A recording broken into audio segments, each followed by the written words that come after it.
नमस्कार. माय रेसिपीज मराठी या आपल्या यूट्यूब चॅनलवर तुमचे मनापासून खूप खूप स्वागत. तर सर्वप्रथम तुम्हा सर्वांना गोकुळाष्टमी म्हणजेच श्रीकृष्ण जन्माष्टमीच्या खूप खूप शुभेच्छा. तर आज मी गोकुळाष्टमी स्पेशल म्हणजे श्रीकृष्ण जन्माष्टमी स्पेशल आणखी एक रेसिपी तुमच्यासोबत शेअर करत आहे. तर या अगोदर आपण श्रीकृष्णाच्या आवडीचे गोविंद लाडू म्हणजे सुदामा लाडूची रेसिपी शेअर केलेली आहे.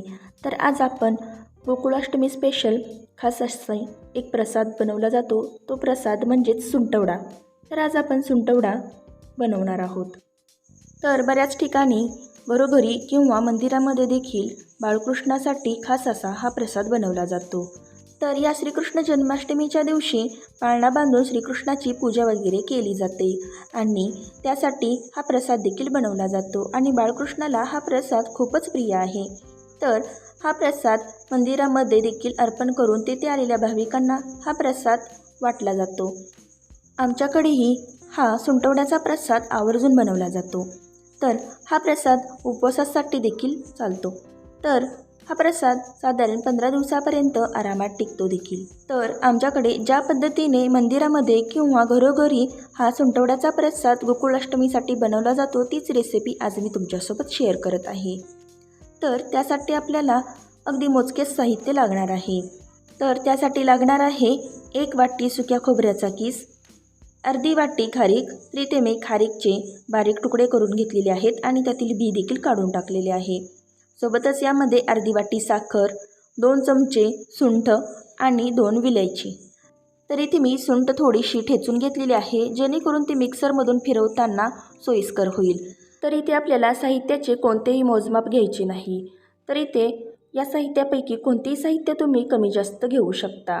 तर हा प्रसाद बनवण्यासाठी इथे मी काजू बदामाचा वापर केलेला नाही. तुम्हाला हवे असल्यास तुम्ही ते यामध्ये घालू शकता.